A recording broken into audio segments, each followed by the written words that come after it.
Welcome, you curious minds, to the deep dive. This is where we take a rich tapestry of information and, well, distill it into those essential nuggets of knowledge, giving you a powerful shortcut to being truly well informed. Today, we're not just dipping our toes, we're diving deep into an ambitious and, I think, absolutely fascinating journey across millennia. We have a stack of incredible sources here that will take us from the very earliest human expressions in caves all the way to the grandeur of sprawling empires and the profound spiritual foundations of the medieval world. Indeed. Our mission today really is to unearth the foundational elements. We're talking art, architecture, fashion, religion, and political structures. And we're looking across four monumental periods: prehistory, Mesopotamia, the Roman Empire, and then the early Christian and Romanesque eras. You'll see how core human needs and ideas evolved, how they intertwined, and how they really laid the groundwork for everything that followed right up to our modern world.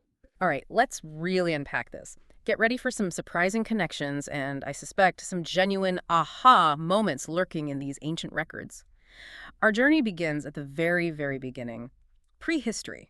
This is that vast period before written history, often categorized into the Paleolithic, Mesolithic, Neolithic, and Bronze Ages. What truly stands out here for me is how early humans, whether they were nomadic or just newly settled, left such profound and enduring marks on the world. Yes, it's about understanding that fundamental human need. The need to create, to organize, and to express, even without what we might call a formal society today. Each age isn't just a date range. It's a monumental leap in human ingenuity and adaptation.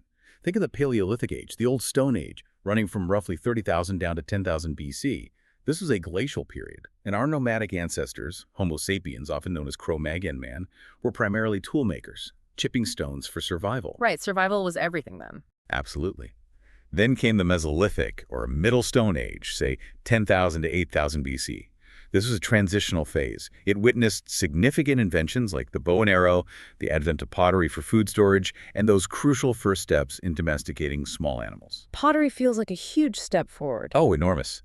And then the Neolithic Age, the New Stone Age, from about 7,000 to 3,000 BC, brought an even more profound shift. Widespread animal domestication, the true beginnings of settled life, evidenced by basic architectural construction using wood, brick, and stone. Real building starts here. Finally, the Bronze Age marked that critical transition where humans began widely using copper and tin. This led to much more advanced metallurgy and, consequently, more refined pottery and tools. What always strikes me about this earliest period is how religion, even then, it wasn't just some side note. It felt vital. It was about linking the everyday world with powerful, often unseen forces. Absolutely. Primal cultures lived in deep awe of nature. They venerated everything from stones and pillars to the sun, moon, and stars. And this all wasn't passive. It deeply influenced their worldview and their practices. A key belief was animism. Animism, right. The idea of spirits and everything. Exactly. The attribution of a distinct indwelling spirit to every material form of reality, whether it's a towering tree or a humble stone.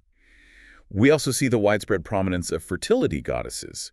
Now, these weren't about conventional beauty standards as we understand them. They were tiny, sculpted female figures, like the very famous Venus of Willendorf or the Venus of Lesbos. Oh, yes, the Venus of Willendorf. Very distinctive. Extremely. It's a small limestone figure, just over 4 inches tall, with exaggerated anatomy, clearly symbolizing a fecund goddess of life, giver, fertility, a primal reverence for creation itself. Shamanism was another significant practice. We see figures like the shaman of Les Trois Frères leading ceremonies that involved powerful cave paintings and clay figurines for magical use, often tied to successful hunting. So the art and the ritual were deeply connected. Deeply, which connects to animal worship or zoology and totemism. These recognize intimate, often sacred relationships between human groups and specific animal or plant species. Perhaps the earliest and most poignant evidence of religious practice comes from burials in the Old Age period. Graves often included food offerings and flint implements, hinting strongly at a belief in an afterlife. Playing for the next world, even then. It seems so. And speaking of magical use, those incredible cave paintings like the ones at Lascaux or Chauvet, they weren't just art for art's sake. Many scholars believe their purpose was fundamentally magic. The idea was that by painting animals, they could place a kind of spell over their prey, for successful hunting rituals. Wow, so art as a tool for survival. A powerful fusion of art, ritual, and survival, yes. It's genuinely fascinating to think about how power structures, however informal, emerged in these communities long before what we'd recognize as formal governments. So, what does this all mean for understanding early leadership and authority? How did that work? That raises a really important question. How did early societies, lacking written laws or elected officials, actually designate authority? In the Paleolithic age, it seems authority likely fell to those with clear strengths. The strongest hunters, maybe the wisest elders, or individuals believed to possess spiritual gifts, perhaps the shamans. Makes sense, based on practical needs. Exactly. And we have tangible clues, things like their reindeer antler batons discovered at Goss Cave in Cheddar Gorge. These are interpreted as early symbols of this authority, a tangible marker of who held influence. As we move into the Neolithic age, with that big shift to settled farming, we see a leap in organizational power. The construction of truly monumental communal tombs, like West Kennet Long Barrow or the causewayed enclosure at Windmill Hill in Wiltshire, these required thousands of hours' work by many people. That's incredible coordination. It is. This wasn't just individual effort. It demanded immense coordination and collective action. It indicates considerable organizational ability and a degree of established power among these newly settled farming communities. It's a clear hint at early forms of communal leadership that went beyond just individual strength or wisdom. You know, when I picture early fashion, my mind often goes straight to basic animal skins, just simple coverings. But there's much more to it, isn't there? I mean, they weren't just covering up for warmth. Oh, much more than just basic coverings. Early clothing was incredibly practical, yes, but it evolved significantly with both the climate and the technical skills available. Initially, materials were indeed primarily fur and skins, often fastened with simple antler or bone pins. But as knowledge grew, plant fibers like linen, tow, rush, flax, and eventually wool came into use. So they were weaving quite early on. The techniques advanced remarkably. They were definitely sewing, using threads made from animal ligaments, think reindeer tendons or even horsehair, using crafted needles made of bone or antler, and the invention of loom weaving, a truly pivotal step likely derived from earlier basketwork techniques. That allowed for more complex fabrics. And they weren't content with plain materials either. Natural dyes were employed to add color. They used sources like red ochre, yellow ochre, weld, madder, woad, cochineal carmine, and dwarf alder. A whole palette from nature. Precisely. And perhaps one of the most remarkable examples of sophisticated prehistoric attire comes from Otzi the Iceman. Oh, Otzi, yes, the glacier mummy. Exactly. A Mesolithic man found incredibly preserved with his clothing intact. His ensemble included a bearskin cap, a multi-layered hide coat of goat and sheep fur sewn with sinews, an alpine swamp grass cape, probably for rain, leggings, a loincloth, and even shoes ingeniously constructed from lime tree-based netting stuffed with dry grass, and an outer layer of leather or bearskin. That's astonishingly complex. It's an incredible snapshot of just how functional and technically advanced early human attire could be, far beyond simple skins. Okay, here's where it gets really interesting for me. Paleolithic art, especially those breathtaking cave paintings. What were the people who created these thinking? What drove them to go deep into caves and paint these animals? Well, if we connect this to the bigger picture, early art wasn't just about aesthetics. It was profoundly intertwined with survival, belief, and ritual. It served multiple purposes. In the Paleolithic age, we see two main categories. First, there's portable art, smaller objects like figurines, engraved stones, bones, or ivory. The Venus of Willendorf, that small limestone fertility symbol with exaggerated features, is a perfect example, along with necklaces, bracelets, decorated tools like spear throwers, things they could carry. Right, personal or ritual items. Exactly. Second, there's the stationary art, the iconic pictorial images or markings directly on cave walls and roofs, found in places like Lascaux, Chauvet, Bugura Cave in Bulgaria. The techniques were surprisingly diverse. Simple outlines, slat washes of color, or intricate shading in multiple hues. They used their fingers on wet clay, made positive and negative handprints, and even achieved spray effects, perhaps by blowing pigment through hollow bones or reeds. Spray painting. That's amazing. It is. They also employed high and low relief carving, clay modeling, and engraving right onto the cave walls. For materials, they relied entirely on natural pigments. Yellow ochre, red ochre, manganese, iron oxide, charcoal for black and white clay. Applied with fingers, pads of moss or fur, reeds, or maybe even primitive brushes made of hair or feathers. And the subjects were mainly animals. Overwhelmingly animals: bison, horses, deer. rendered with striking naturalism and accuracy, often depicted out of proportion in size, which suggests a symbolic rather than purely literal purpose. These depictions were frequently linked to hunting rituals and that belief in their magical power we mentioned. While less common, some human figures do appear, like a depiction of a ritual dance or a phallic dance from the Mesolithic period. Okay, so moving past the Paleolithic. Right. As we transition to the Mesolithic age, rock paintings started appearing outdoors on vertical cliffs, like the vibrant bowmen and deer scenes found in Spain. Pottery also became more utilitarian during this time, hand-molded or coiled. In the Neolithic age, pottery designs became somewhat simpler, often mimicking baskets, bells, or leather sacks. We see more geometric patterns as seen in the Anatolia jar or Gumelnita pottery from Eastern Europe. Portable art continued with clay statuettes of female figures, like the seated woman of Çatalhöyük in Turkey.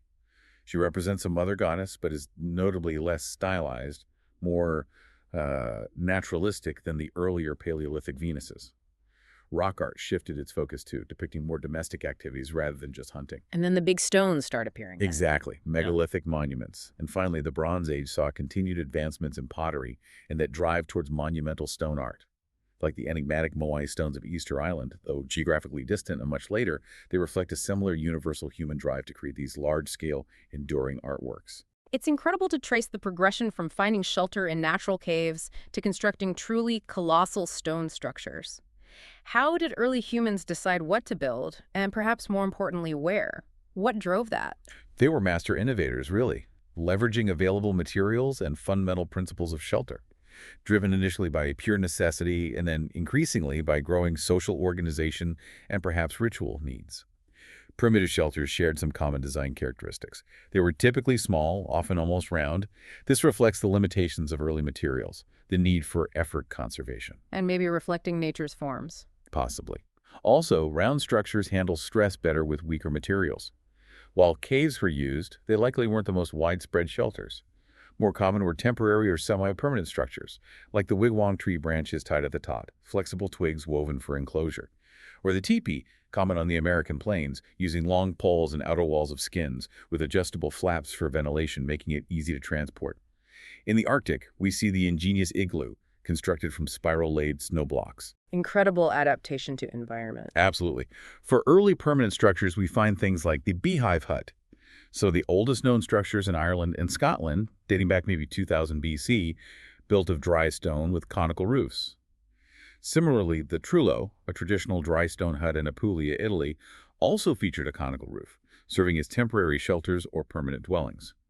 But the true monumental leap in the Neolithic age was the megalith stone monument. Yes, the really big stuff. These massive stone structures, often for religious or funerary purposes, are just awe-inspiring.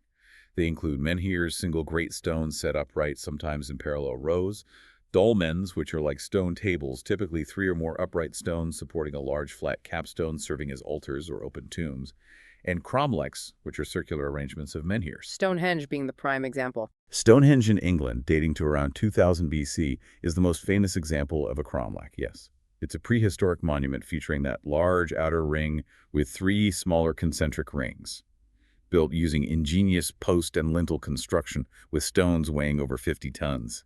How they moved them is still debated. And its purpose, still debated too. Still debated, but an astronomical observatory function seems very likely, tracking solstices and equinoxes. The primary materials evolved. Stone offered the best durability, alongside twigs, branches, leaves, animal skins, hides, mud from mud brick or adobe, ice, and even mammoth bones used for structural frameworks in some areas.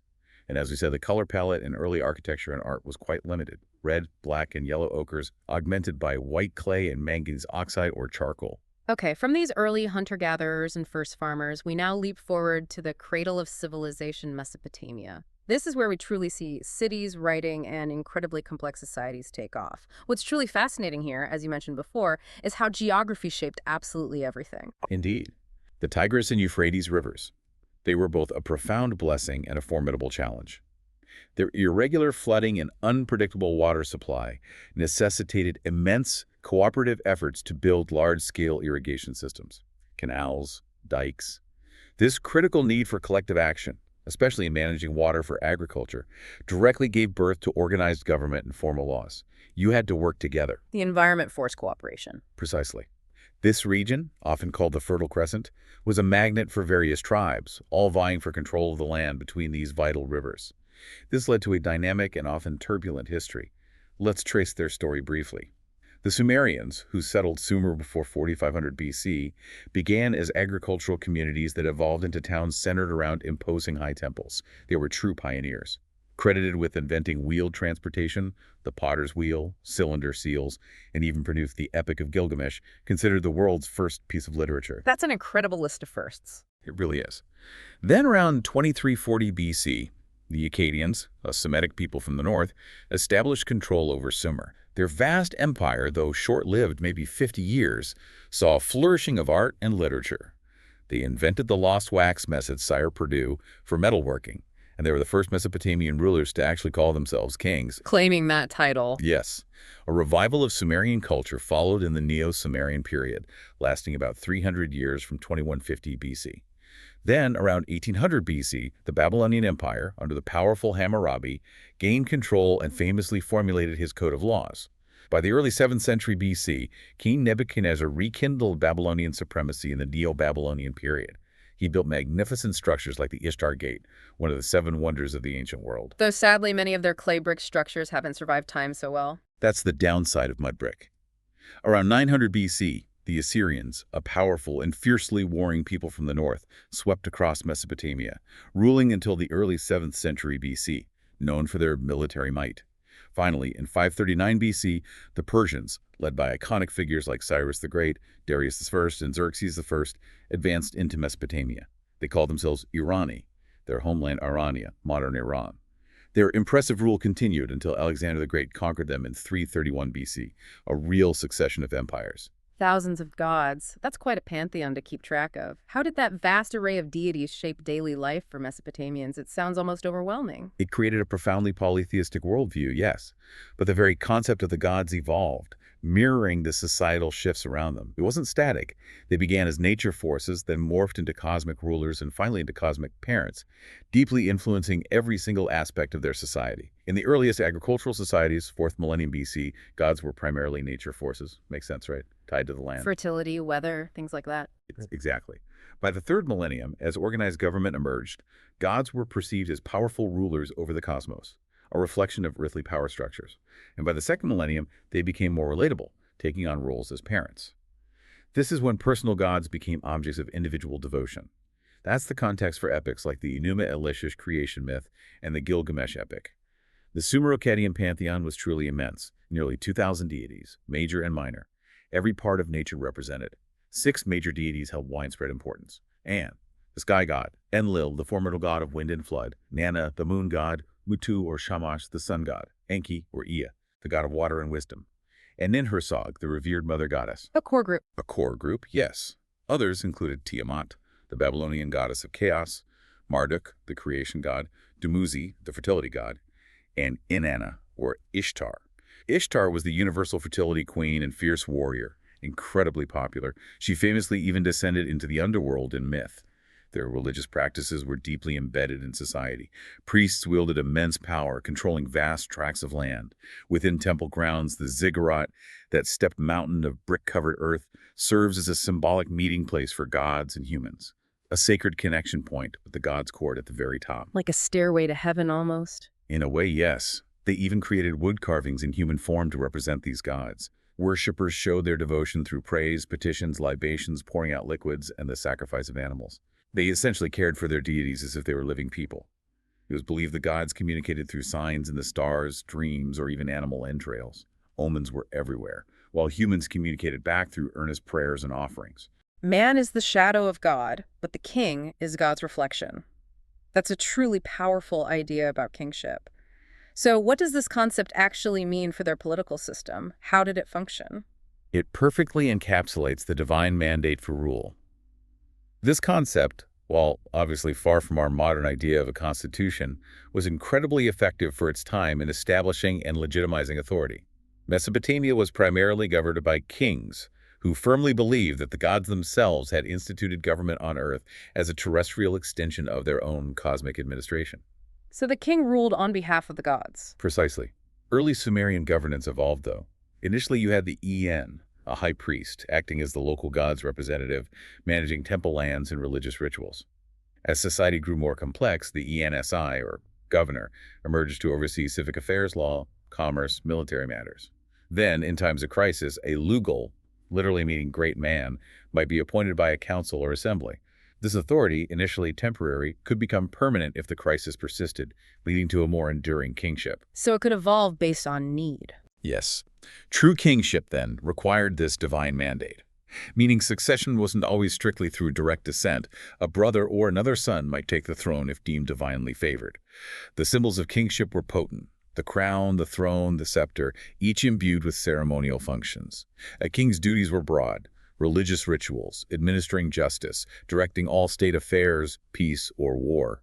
The bureaucracy included a priestly hierarchy, a judiciary, army commanders, a large palace staff with a chief of staff and royal cupbearer, plus essential scribes, architects, sculptors. And they gave us the first law codes. The world's oldest known legal codes originated here, the most famous being the Code of Hammurabi, famously inscribed on that basalt stele. The stele vividly depicts Hammurabi receiving the laws directly from the seated sun god Shamash. Hammurabi wears a horned helmet, symbolizing divinity, and holds a ring and rod, symbols of power. That image reinforces the divine source. Absolutely. The code's core aim was stated as to crush the evildoer and protect the weak. It was structured in a direct case form. If X has done such and such, then Y must be the penalty. What's particularly striking is how penalties varied by social class. It reinforced the existing social order. Lighter punishments for lower classes, harsher ones for higher classes, and fines adjusted based on wealth. An eye for an eye, but scaled by status.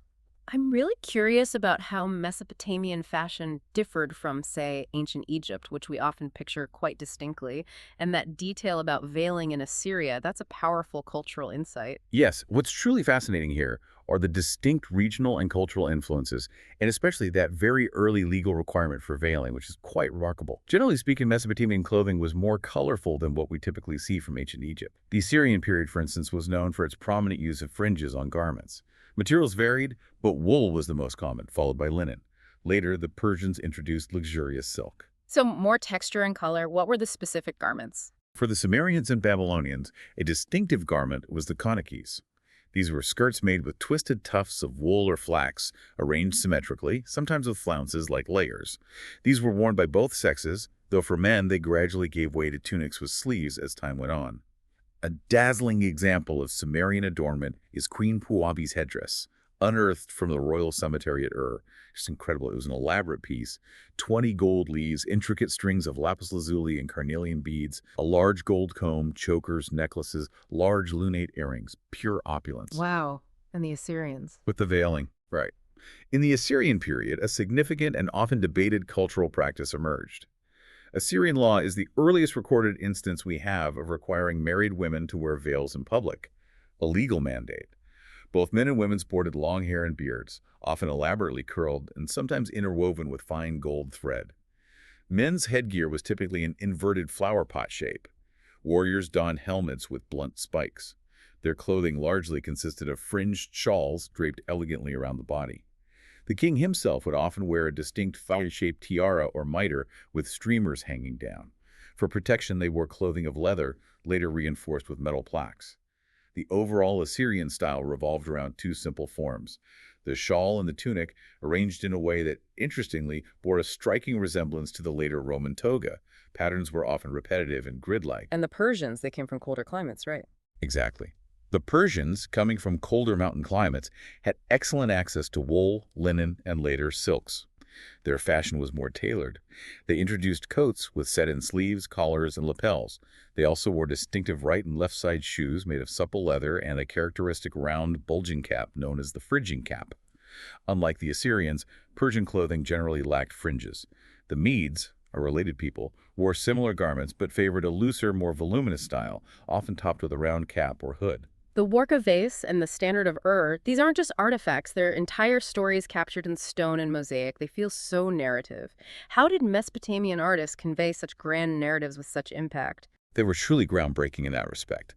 They pioneered narrative relief sculpture, using scale and symbolism with incredible skill to emphasize power and tell complex tales of their civilization, their myths, their history.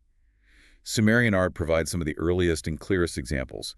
The Warka vase from Uruk, for instance, is a prime example of narrative relief sculpture.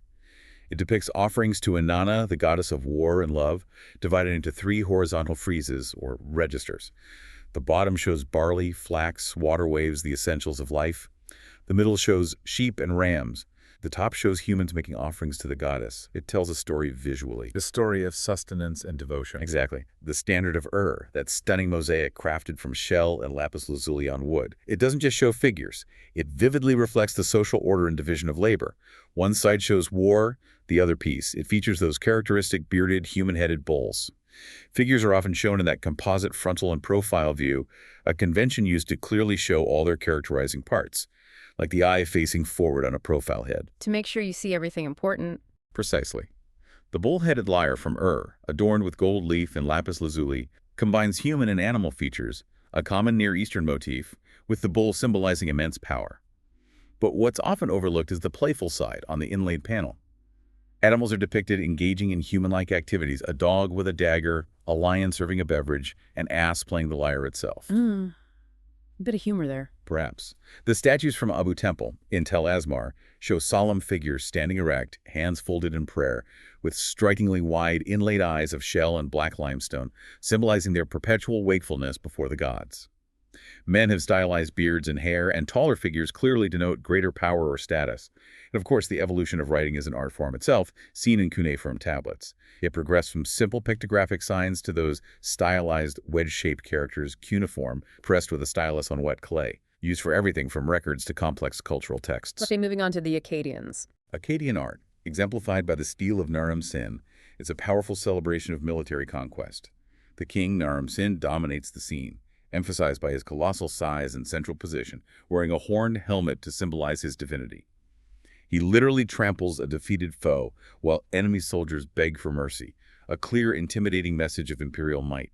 Neo-Sumerian art, like the Gudea statues, portrays seated rulers, hands folded in prayer. They have a solid, almost block-like form, a stiff pose, but remarkably realistic faces, nose, cheeks, chin detailed with incised eyebrows, conveying a quiet dignity, often with one shoulder exposed. Dignified but powerful. Exactly. Babylonian art's pinnacle is arguably the Code of Hammurabi stele, with that relief sculpture at the top showing Hammurabi receiving laws directly from the seated sun god Shamash, underscoring the divine origin of the law. Below, the text of 300 statutes is meticulously inscribed. Assyrian art is famous for its dramatic relief sculpture, often found lining palace walls. It continued Sumerian conventions, but pushed the emphasis on physical strength even further, with exaggerated tendons and muscles. These scenes glorify war, pillage, and royal hunts, ideal displays of the ruler's courage, and might often accompanied by cuneiform inscriptions celebrating military conquest. These reliefs can be incredibly realistic, like the famous depiction of a lioness bleeding profusely from arrow wounds during a royal hunt. Powerful, sometimes brutal. And the Lamassu, those guardian figures. Ah yes, the Lamassu, iconic Assyrian art. Colossal, winged, human-headed bulls or lions, often depicted with 5 legs to convey movement from all angles. Bearing the ruler's facial features, these guardian figures were placed at gateways to symbolize power and manifest superhuman status, intimidating and protective. Finally, Persian art truly perfected metalworking. Building on Bronze Age skills, they produced intricate and sophisticated bronze and gold objects, utensils, vessels, jewelry, demonstrating incredible mastery of technique. Ziggurats, the fabled hanging gardens, the colossal city of Persepolis, these are truly awe-inspiring feats of engineering and design. What truly drove the scale and ambition of Mesopotamian architecture? It seems almost superhuman. It was a powerful blend of religious devotion, the projection of imperial power, and pragmatic climatic adaptation. All these factors converged to create structures that were both deeply symbolic and incredibly functional for their time. Ziggurats, like the ziggurat of built for King Ornamu, were essentially stepped mountains of brick-covered earth, artificial mountains.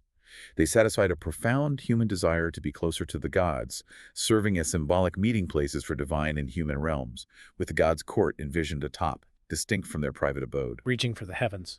In a very literal sense, Babylonian architecture produced wonders like the magnificent Ishtar Gate, one of 8 gateways marking a grand procession route into Babylon.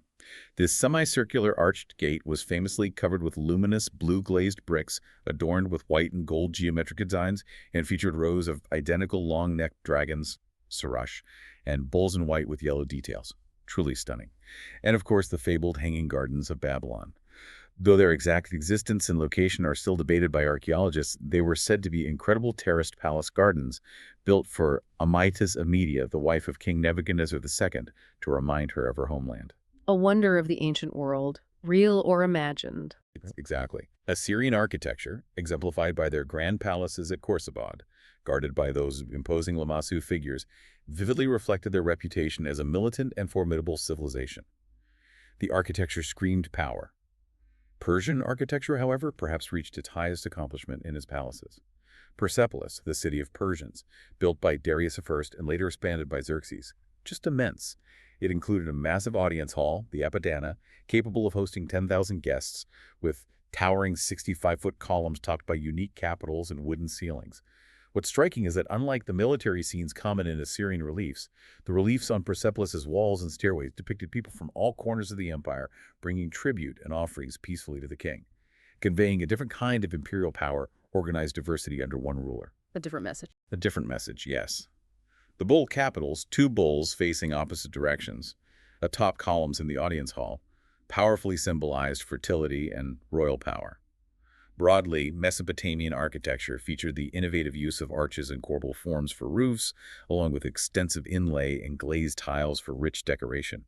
Their primary construction material, as we mentioned, was sun-baked mud brick. Despite its inherent fragility compared to stone, it formed the very bases of their cities and major buildings, much like adobe is still used today. So sustainability wasn't the issue, durability was. Exactly. Bitumen, that ancient asphalt, was a natural, powerful adhesive, bonding better than typical mortar. Reeds were also ingeniously used not just for boats, but bundled together for house construction, especially in marshy areas. Stepping inside these structures, what were the palaces and houses like? Mesopotamian palaces were grand affairs, typically organized around two courtyards. An outer one for public events and administration, and an inner one for private ceremonies and residences. The throne room often doubled as an audience hall. Surrounding rooms included offices, workshops, and storage in the outer court, while the inner court housed residential and domestic facilities. Wall decorations ranged from paintings of ceremonial scenes to, in Assyrian times, those sculpted reliefs celebrating the monarch's egotism and military victories. Mosaics like the Sumerian royal standard of Ur used bitumen as glue, with lapis lazuli for backgrounds and shell or mother of pearl for figures, very precious materials. They also mastered glass, simulating precious stones, especially lapis lazuli, for vases, perfume bottles, figurines, and inlaid eyes in statues. They favored blue, often with white and yellow decoration in chevron, linear, or wavy designs. And ordinary houses. Ordinary houses were usually built around a central roofed courtyard with smaller rectangular rooms opening off it. Kitchens might be separate or simply part of the courtyard with a hearth. Covered jars were essential. Some bitumen lined for food storage, others left semi-porous so evaporation could cool water. Clever adaptations. Furniture was generally minimal. Built-in mud brick benches were common. Palmwood chairs and low tables and plated reed armchairs might be found. The wealthy had high wooden beds, while the poor typically slept on reed mats, rugs, or thin mattresses spread on the floor. Homes were designed to be dark to exclude the intense heat. Artificial light came from simple slipper-shaped clay lamps with a pinched end for the wick. Arched or vaulted roofs of mud and clay brick were also common, and the colors they used inside. The color palette was specific and functional. White from gypsum, red from iron oxide, blue from copper oxide or powdered lapis lazuli, black from lampblack or bitumen, and yellow was rarer. Pigments were mixed with water and binders like egg white or casein, often sketched on walls and outlined in black. He also used decorative clay cones, painted black, white, and red, pressed into wet plaster to create mosaic-like patterns, often in zigzag or diamond forms on walls or columns, a very distinctive Mesopotamian technique. Okay, from the Fertile Crescent, we now traverse continents and millennia to an empire whose influence still echoes profoundly today. Rome. So much of what we recognize in modern society, from our forms of government to our very infrastructure, has deep roots right here. Okay, let's unpack this massive topic. Absolutely. And what's truly fascinating here is how the Romans, with their genius for practicality and organization, absorbed and adapted elements from earlier civilizations, particularly the Etruscans and the Greeks. But then they made those elements uniquely their own, often on a truly monumental and unprecedented scale. They took ideas and amplified them. Historically, Roman civilization was first profoundly shaped by the Etruscan civilization, which flourished from about 1000 to 100 BC in Etruria, roughly modern Tuscany. The Etruscans were known for their distinctive funerary art, reflecting a strong belief in the afterlife, and their early temple architecture definitely laid foundations for Rome. So Rome built on what came before. Directly, Rome's origins are, of course, legendary. Virgil's epic poem, the Aeneid, links Rome's founding to the ancient legend of Aeneas of Troy, who escaped the Greeks, wandered far and wide, and eventually founded Alba Longa near the Tiber River, marrying Lavinia. The most famous myth continues with his descendants, the twin brothers Romulus and Remus. Romulus, after a dispute, killed Remus and famously built Rome on the Palatine Hill. The story depicted by the Capitoline she-wolf statue. Exactly, that iconic image of the wolf suckling the twins. After the death of Alexander the Great in 323 BC, Rome began its formidable rise to power across the Mediterranean. It expanded its vast empire from Armenia and Mesopotamia in the east, all the way to Spain in the west and Egypt in the south. Just enormous reach. The Roman Empire, which formally began with Augustus's rise to power in 27 BC, was then ruled by a succession of emperors for over 300 years.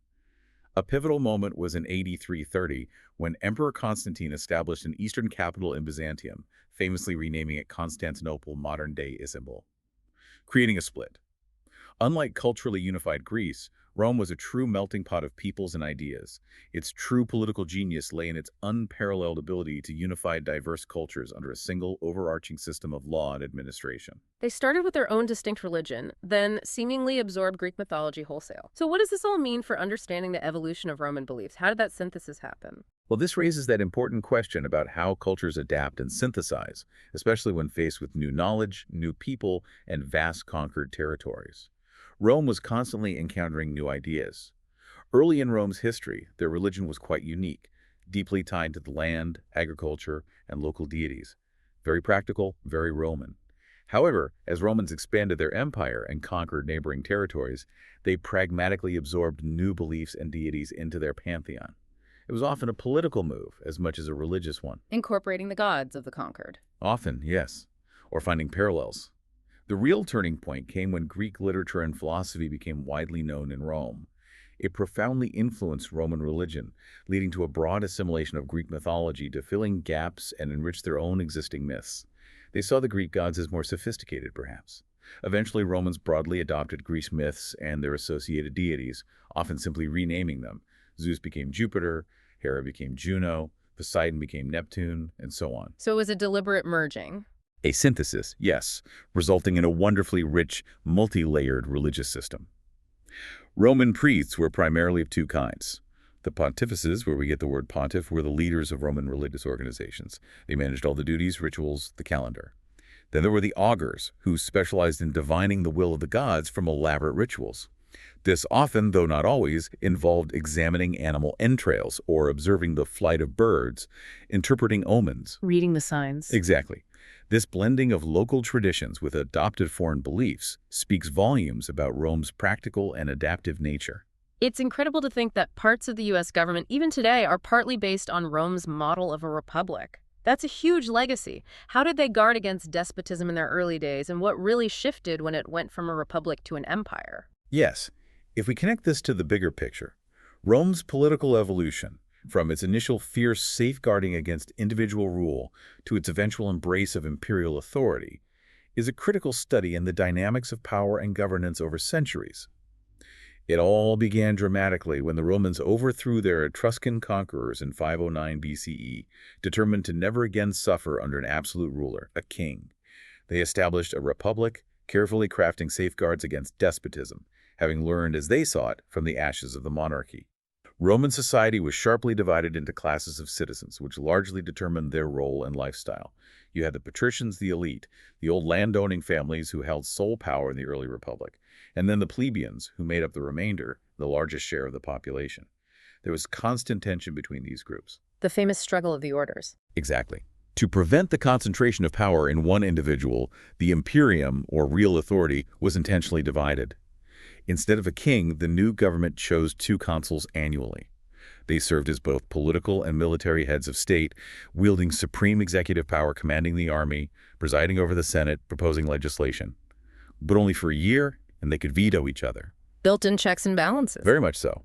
They famously wore traditional woolen cloaks, the toga praetexta, as a symbol of their high office. The Roman Senate, contrary to what many might assume from its later fame, had relatively little direct legislative authority itself in the Republic. That power technically rested with the popular assemblies. However, the Senate was immensely influential.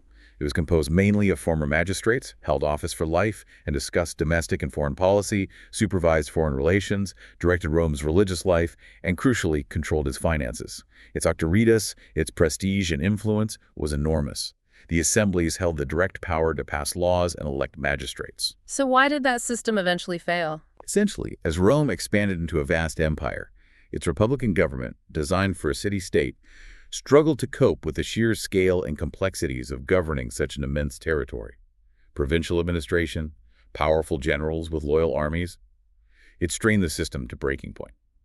This inability to adapt, along with civil wars, ultimately led to the rise of the first emperor, Augustus, around 27 BC, and the birth of the empire. Under the emperor's supreme authority, granted initially by the Senate, popular assemblies all but disappeared, and the once powerful Senate became more and more ceremonial, largely endorsing the emperor's wishes, though it still held prestige. Augustus himself held supreme executive authority, fundamentally transforming Roman governance from a shared power model to one centered on a single, all-powerful figure, the emperor. Roman clothing is so distinctive and recognizable. I love how they clearly borrowed from others, but still managed to make it entirely their own. What was considered the official outfit for women, for instance, the equivalent of the man's toga? That's a great question. It really highlights their ingenuity in integrating influences, transforming them, and creating iconic garments that were both functional and highly symbolic of status and citizenship. The greatest influences on Roman fashion undoubtedly came from the more advanced Etruscans in Italy and, of course, the Greeks. For men, the primary clothing consisted of two staples: the tunica, which was essentially a basic shirt worn by everyone, and the toga, that long, heavy, semicircular, draped woolen cloak that became synonymous with Roman citizenship. Only male citizens could wear it. So the toga was a status symbol. Absolutely. A very visible one. Yeah. Early on, there were strict rules regarding clavi, or stripes, on tunics that indicated social standing, narrow for equestrians, broad for senators. But these rules eventually became less rigid. For respectable Roman women, the official and widely recognized outfit was a long dress called a stola. It was typically sleeveless, worn over an undertunic, and often beautifully pleated, belted under the bust or at the waist. It signified marriage and respectability. So the stola was the women's equivalent symbol. In many ways, yes. When going out, women would often drape a large rectangular shawl, the palla, over the stola, which could also be pulled over the head. When it came to footwear, we see interesting variations. The carbotina was a primitive but common model, essentially a single piece of oxhide wrapped and laced around the foot. More robust and iconic were the caligae, those sturdy, hobnailed military boots with thick soles and numerous straps, famously worn by Roman soldiers. The soldier's boot. Exactly. Clothing for royals and those in positions of authority had specific distinguishing elements. A general's helmet, initially bronze and later iron, featured a smooth crown, a neck guard, sometimes a visor and cheek guards, often adorned with a dramatic horsehair or feather plume. They also wore the lacerna, a short cloak of coarse wool, typically pinned at the shoulder. Greaves, or shin guards, worn during the empire in imitation of Greek styles, were part of a centurion's ceremonial equipment. The cuirass, body armor, varied. In Republican times, it might be layers of leather straps or metal plates. Later, ornate muscle cuirasses became common for officers, and for emperors and higher officers, a scarf, the focale tied around their waists or necks, served as an emblem of command, sometimes with a decorative leather thong apron, the turges, hanging from the belt. The Capitoline she-wolf, that's such an iconic, enduring image of Rome. It seems Roman art was constantly evolving, always absorbing new ideas but putting her own stamp on it. It's truly fascinating how Roman art managed to shake off its early dependencies, particularly Etruscan ones, to forge a unique identity, especially under the powerful influence of Greek artistic principles, which they deeply admired. Roman art is traditionally broken into two main periods. First, the art of the Roman Republic, founded 509 BCE. This was deeply tied to the city of Rome itself and still bore the distinct stamp of its Etruscan past. The bronze effigy is a Capitoline she-wolf with the twins, Romulus and Remus, is a perfect venerable emblem of Rome. It's one of the most striking animal sculptures to survive antiquity. So the twins were added later, right? That's the current scholarly consensus, yes. The wolf itself is likely Etruscan, Much older, though the motif of the suckling twins was familiar in Roman legend. The second period is the art of the Roman Empire, beginning from 27 BC with Augustus. As the empire expanded throughout Italy and the Mediterranean, Romans were constantly exposed to other artistic cultures, most significantly ancient Greece. During the last 2 centuries BC, Roman art really began to shed its Etruscan influence, and a truly distinctive Roman manner of building, sculpting, and painting emerged. More realism, more portraiture. So the Greek influence was key to that shift. Immense.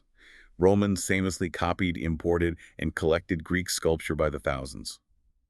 Wealthy Romans filled their villas with Greek originals and Roman copies. They also borrowed and Romanized the Greek gods into their own pantheon, as we discussed. And while no Greek monumental paintings survive directly, we know from descriptions and Roman copies that they profoundly influenced Roman painters, especially in myth scenes and landscapes. We see this influence in works like the Apollo with the Cathara fresco fragment.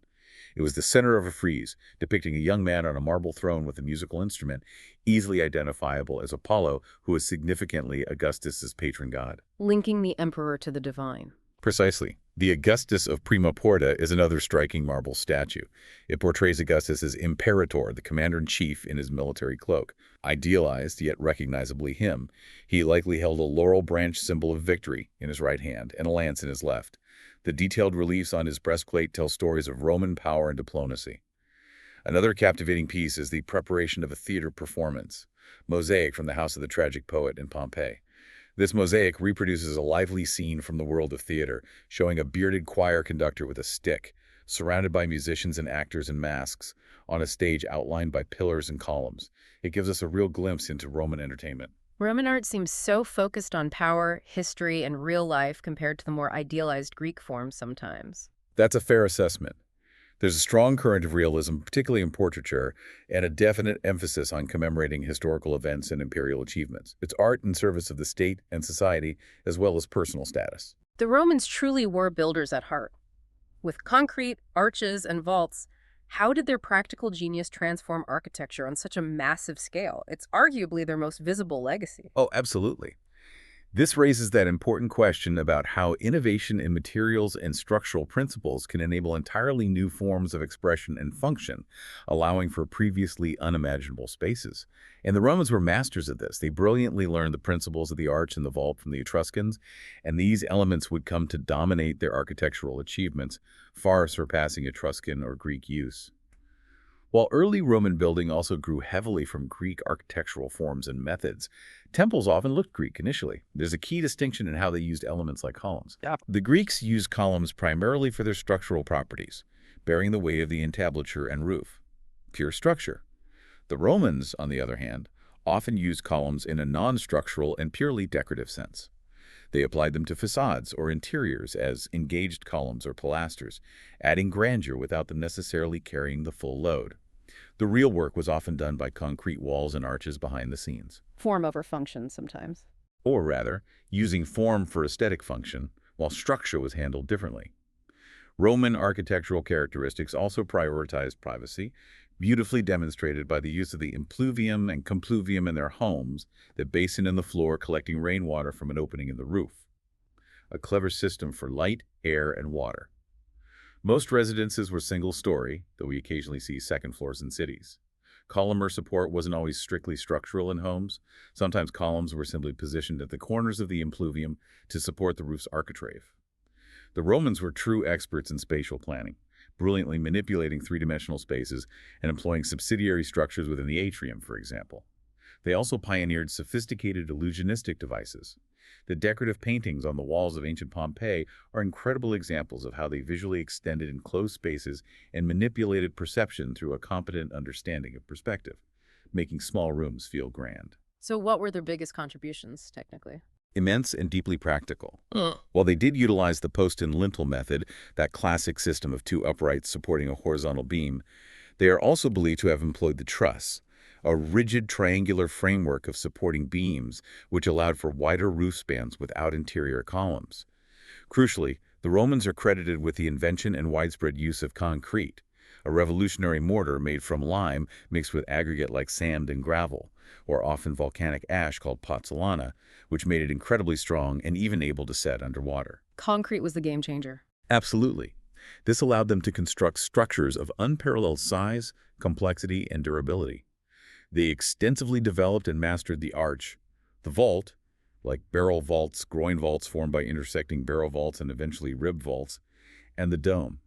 This enabled them to enclose vast interior spaces entirely unobstructed by columns, something the Greeks never achieved on the same scale.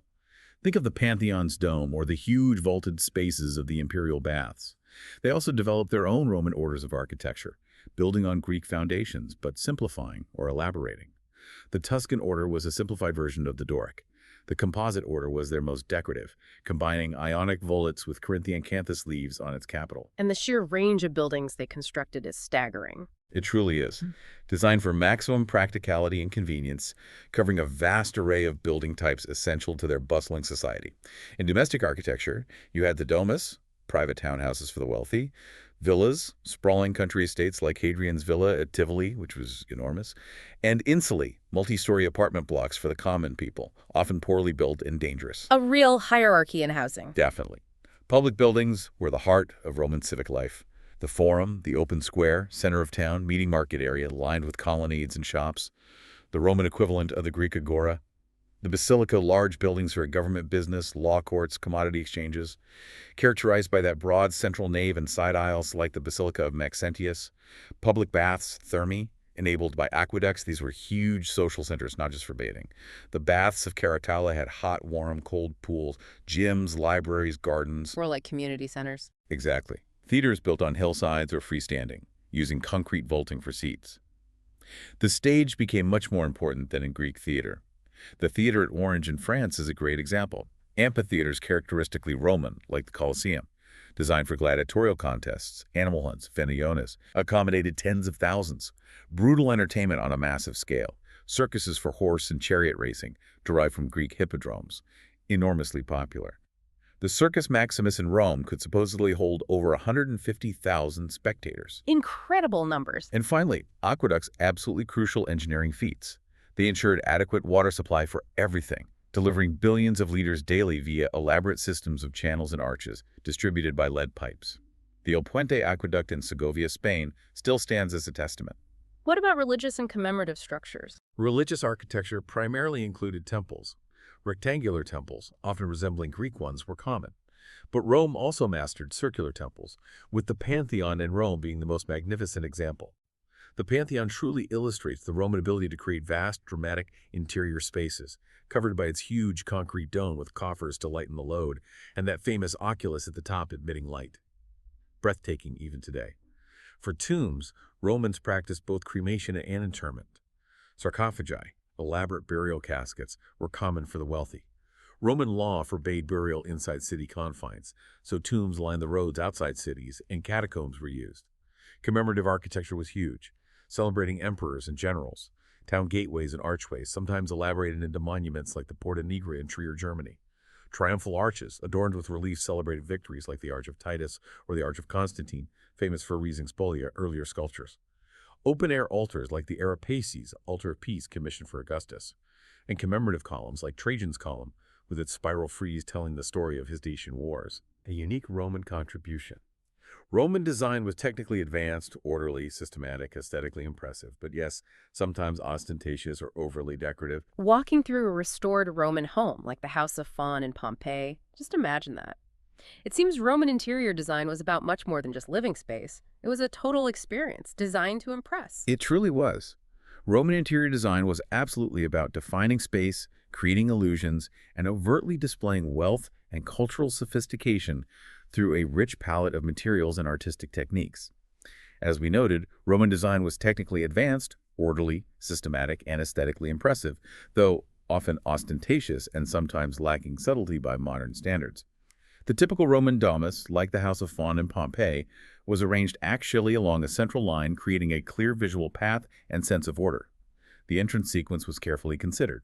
First, the vestibulum, an insect-covered area off the street leading into the fosses, a low-ceilinged, small-scale passageway. This controlled the reveal. This opened into the atrium, the main public reception area, often a Tuscan atrium, which featured that impluvium basin below a compluvium opening in the roof for rainwater, light, and air. It was the heart of the house's public face. The main greeting space. Exactly. Beyond the atrium was the tablinum, a crucial space, often raised slightly, sitting between the atrium and the peristyle if there was one. It commanded the main view through the house. It served as a passageway to the rear areas, but also as the paterfamilias office, the seat of power controlling the axis of entry and perception. The peristyle was a truly beautiful feature in wealthier homes, a columned courtyard, often adorned with fountains, sculptures, and gardens, an inner sanctuary allowing for infinite varieties of design. Bringing the outdoors in. Precisely. The exedra was often a large, semicircular recess or room off the peristyle, with a full, wide opening providing a direct, grand view of the garden. Ideal for conversation. Cubicular were the bedrooms, typically small private rooms, usually with just one door opening off the atrium or peristyle. Triclinia were the dining rooms, named for the practice of arranging 3 couches, lecti, in a U-shaped formation for reclining while dining. Romans didn't sit at tables like we do. The reclining dinner party. Exactly. These triclinias were thoughtfully placed in various locations, maybe under a peristyle roof, maybe in the open air to be used according to the season. Winter dining rooms, summer dining rooms. Other specialized spaces included alae, wings, or recesses open to the atrium, perhaps for displaying ancestral masks, bathrooms, guest rooms, kitchens, maybe a large secondary peristyle, or even street front shops rented out. And how did they decorate these spaces? With a sophisticated range of materials and techniques. Materials included terracotta, various stones, sand gravel pozzolana for concrete, lava travertine, and luxurious imported marble for cladding and floors. Fresco was a dominant wall decoration technique, painting on moist lime plaster. This allowed for incredible perspective rendering that visually extended enclosed spaces, making rooms feel much larger and more open, known as buon fresco. Those famous Pompeian wall paintings. Exactly. A smooth, polished plaster surface was essential. Sometimes tempera, pigment in egg or glue binder, was added for fine details on dry plaster, a secco. We see this in the Villa of the Mysteries, or the Aldobrandini wedding scene. Mosaic, using tiny colored pieces called tesserae of stone or glass set in mortar, was extensively used for floors, opus tessellatum, walls, opus musivum, and even ceilings, creating durable pictures and patterns. And the wall painting styles changed over time. Yes, archaeologists have identified 4 distinct and fascinating styles. The first style, or incrustation, roughly 200 to 60 BC, aimed to imitate expensive marble slabs using painted stucco blocks, faux finishes essentially, creating a look of solid wealth. The second style, architectural, mid-1st century BC, was revolutionary. It created stunning illusions of depth, opening up the wall with painted windows, colonnades, looking onto imaginary landscapes, mythological scenes, or cityscapes. Very theatrical. Breaking the wall visually. Completely. The third style, ornamental, roughly 20 BC AD 60, reacted against that illusionism. It favored flat, monochromatic walls adorned with just a few delicate floating architectural motifs or small, elegant central vignettes, more restrained, more decorative. The fourth style, intricate, from mid-1st century AD, brilliantly incorporated elements from all earlier styles. It combined architectural vistas with flat panels, mythological scenes, still lifes, often arranged in imaginative, sometimes unrealistic ways with complex perspective, very eclectic and rich. And the floors and ceilings. Floors were often treated with opus signum, terracotta fragments in mortar, often reddish. Simple slabs of polished marble or limestone, or the intricate opus sectile, using larger, precisely cut pieces of colored stone inlaid to form geometric or figurative patterns, like jigsaw puzzles in stone. And of course, mosaic floors, sometimes with incredibly detailed central pictures, emblemata. Ceilings could be flat timber or vaulted. Vaulted ceilings, especially in grander rooms or baths, were often coffered, like hunars, those recessed panels that were decorative but also reduced weight. Decorative techniques included stucco relief, where patterns were stamped by molds on wet plaster, often with white stucco frameworks contrasting with colored backgrounds, clearly articulating the division between ceiling and wall. Ornaments and motifs drew heavily from Greek prototypes: abstract foliage, flowers, festoons, mythological creatures like sphinxes and griffins, sometimes grotesque human-animal hybrids, animals like lions, rams, dogs, human figures, sometimes as caryatids or atlantes acting as supports, and classical patterns like the fret, meander, honeysuckle, anthemion, and acanthus leaves. Even their furniture had a distinct look and feel. It wasn't just functional, it looks quite substantial. It's fascinating how materials like marble and bronze came into play, alongside wood. It was indeed about combining durability with artistry, and very much reflecting not just daily needs, but profoundly communicating the status and taste of the owner. Roman furniture utilized a wide array of materials. Wood was primary for most pieces: maple, citron wood, highly prized, beech, oak, holly, willow, fir, cedar, lime, even imported ebony and satinwood for luxury items. But luxury pieces also incorporated marble, especially for tabletops, and bronze was the most widely used metal for fittings, decorations, and even entire pieces like stools and lampstands. Limestone, iron, and copper were also How used. was it made? Construction techniques were sophisticated. Mortise and tenon joints, carving, dowels, animal glue, nails, inlay work with wood or precious materials, veneering with exotic woods, painting, plating with bronze or silver, and turning on lathes to create rounded legs and elements. Seat furniture included impressive thrones, or solia. These were sometimes depicted as seats for the gods, but also used for official functions by emperors or high magistrates. Often solid-sided with rounded or rectangular backs and solid bases featuring carved relief designs. Symbols of authority. Chairs, or cathedras, were heavily influenced by the elegant Greek klizmos chair, with its curved backrest and saber legs, though Roman versions were often heavier. Stools were very common. Notably the sella curilis, a folding X-shaped stool often inlaid with ivory or made of bronze. It was a highly significant seat of honor and a symbol of legal authority used by high magistrates and the emperor. Practical for carrying around. A portable seat of power. In essence, yes. Romans made greater and more varied use of tables, mensae, than the Greeks. Some were small, round, three-legged tables, monopodia, often highly decorated. Others were large, rectangular dining tables. Some were collapsible. Supports could be elaborate. Bronze tripods with satyr legs or sphinx supports. Storage pieces included archichests made of wood, often bound with iron for strength, and ornamented with elaborate bronze locks and hinges. Essential for storing valuables. Armarium were cabinets or cupboards made of wood, with doors, curtains, or open shelves, used for storing scrolls like bookshelves, clothes, or tableware. And the famous Roman couches. The lectus, a bed or couch, was a truly versatile piece, used not only for sleeping, but also for eating, reclining, sitting, and relaxing. For dining, 3 couches were typically arranged at right angles around a central table in a triclinium setup, allowing guests to recline while eating and conversing. These couches often had a raised headrest or fulcrum, which could be ornately decorated, sometimes inlaid with silver, bronze, or ivory, showcasing the owner's wealth. And the overall color scheme. Roman interiors were characterized by a bold and uninhibited use of a vibrant spectrum of bright colors. Deep cobalt blue, pure ivory white, the famous Pompeii rose or red, vivid scarlet, rich gold, and a medium Pompeii green, all combining to create truly impressive, lively, and often quite opulent spaces. Okay, as the Roman Empire saw its decline, particularly in the West, a new spiritual force rose: Christianity.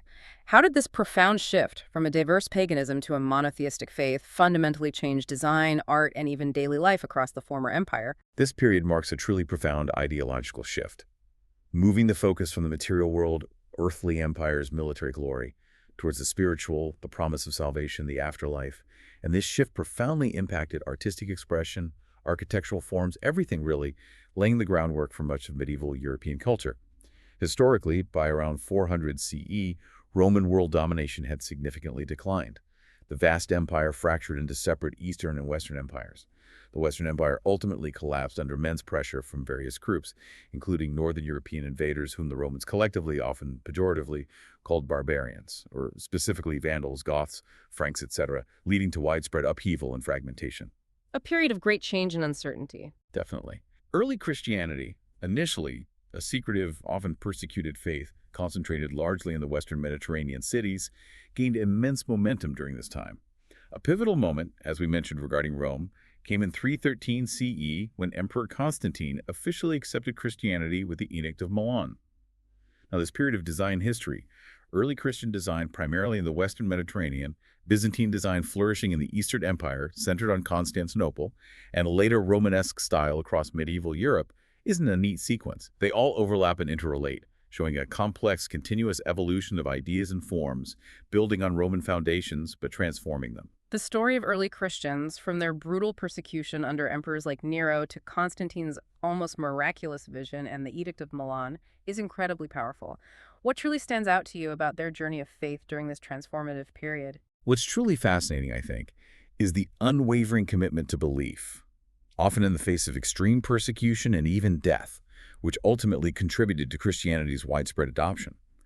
Crucifixion, remember, was a brutal form of Roman punishment, adopted from the Persians, typically reserved for slaves, rebels, and non-Roman citizens, a degrading public execution. Early Christians faced relentless persecution at times. Roman emperors initially viewed Christianity as anti-Roman, a threat to their traditional gods, state cults, and societal order. Emperor Nero, for instance, infamously blamed Christians for the Great Fire of Rome in 64 AD, initiating widespread horrific executions. Scapegoating them. Precisely. For centuries, practicing Christianity could be punishable by death, depending on the emperor and the local situation. Yet countless individuals chose martyrdom, standing by their convictions, which paradoxically often inspired more converts. The core teachings of Christianity are, of course, found in the Gospels of Mark, Matthew, Luke, and John in the New Testament. Each recounts the same foundational story of Jesus' life, death, and resurrection, but often from slightly different perspectives or emphasizing different aspects.